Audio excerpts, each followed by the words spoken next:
this CP3's last shot at a title? I believe it is. I believe it is. I agree with that. You get your chance. same Here's page. the deal. Here's the deal. Golden State, I believe, is going to be even better next year because I think Clay will be better. I think Jordan Poole will be better. I think Wiseman will be back. You'll have an additional big body. Steph Curry ain't fading because shots like that don't just go away. And I think that Golden State is going to be a team to be reckoned with. Dallas is clearly going to be a team to be reckoned with. I'm going to give Minnesota some love since Bev is sitting right next to me because Karl Anthony Towns can ball. That brother Anthony Edwards is something different. That brother is something different. Stud. He is something different, and he's coming. Memphis is here. They just had to go through what they had to go through. Don't ignore Memphis. Now, I don't know how they're going to keep it together in the future because you got a lot of cats that's going to be looking to get paid in the next couple of years or so. But I think next year Memphis is going to be there. So that's 4 teams right there. We got to sit up there. You got Golden State. You got Dallas. You got Memphis. You got Minnesota. All right? Healthy Denver. A healthy Denver. Oh, Jamal Murray and Michael Porter Jr. coming back. We can't ignore them. That's 5 right there. Okay? Clippers, if Kawhi and Paul George come back healthy, which we have every reason to believe is going to happen. That's 6 You haven't teams. said the Lakers yet. After 16. I haven't said the Lakers yet because I want to see who they're going to hire as their coach. Okay. That matters to me. That matters to me because So I think more that's than their roster? I'm not saying more than their roster, but I think the coach is going to have something to do Okay. with the roster that you see. You got to have somebody that's going to hold cats accountable, sit them down, I'm just or move them out of the way. questioning I'm not, whatever coach they get. I'm just questioning. I don't want to talk about the Lakers right now because Well, you the one who brought him No, up. but And he did you too. said the Lakers, and I have a problem with No, this. no, he said it. I didn't bring up the Look, Lakers. The Lakers. You said the coach. I'm sorry. You said the coach. Yes. Like, it doesn't matter who the coach is with that roster. No, no. And You're what gonna pass change do the they have roster. to? You're gonna change, but it starts with What do you change about the roster? All of the don't get me. Well, Russell Westbrook will be gone. Russell Westbrook will be gone. To me, you can't. He can't. That's not a fit for him. Number one. Number two, you can't be at their press conference talking about you wearing purple and gold and you arrived and you never had any expectations. That's not what Lakers basketball is all about. You got to make a move. So in that regard, Anthony Davis just got to get healthy. If Anthony Davis is healthy and LeBron is healthy, they're gonna be somebody to mess with, no doubt. But without the Lakers, I gave you 6 teams before I even got to the Phoenix Suns. And all I'm saying to you is this: I think this was Chris Paul's best chance. As presently constructed. Of course, Phoenix to make a deal or something could change. But as presently constructed, this is it. Phoenix will not be in this position next year as presently constructed. I think this was CP3's best chance.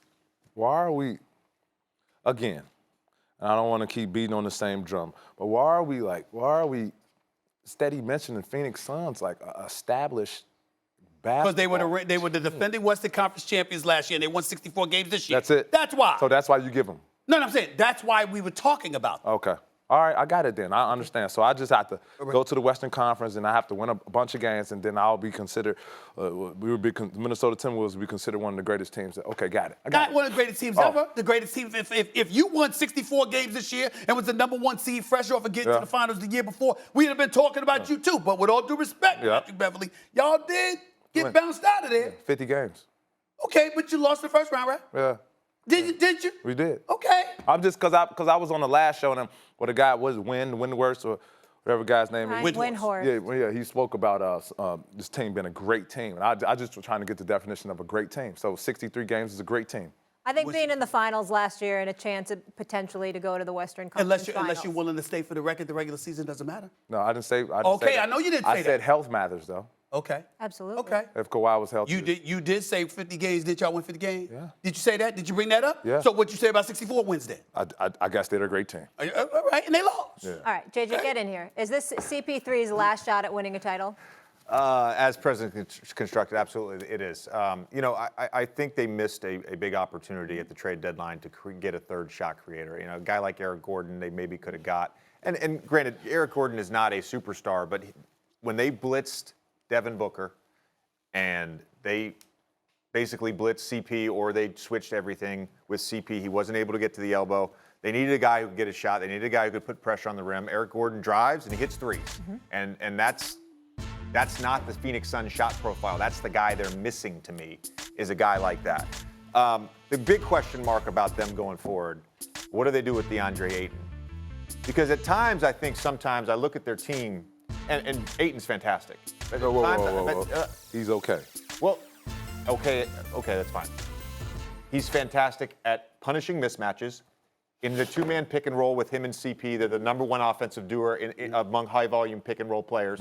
So he is fantastic. He's going to be. But Yeah, he CP's is fantastic. And he's 22 years old. CP's going to have that with any rolling big. So that's not Okay. He had it with DeAndre Jordan. DeAndre Jordan's But again, fantastic. I'm talking about the last 2 years. You go Okay. back I'm just being 6 honest. NBA seasons. That was the best duo. So anybody that Chris Paul has played with, that was the best duo in the pick and roll. Okay. Just DeAndre Ayton. So he is fantastic already. But my point is, there's times where I think, having that traditional rim protecting, rim running big, like he's the one guy on your roster that you could facilitate a sign and trade with and potentially bring back a third player, a wing player that could get you buckets, that could guard. They just don't have that third option right now. Thanks for watching ESPN on YouTube. For live streaming sports and premium content, subscribe to ESPN Plus.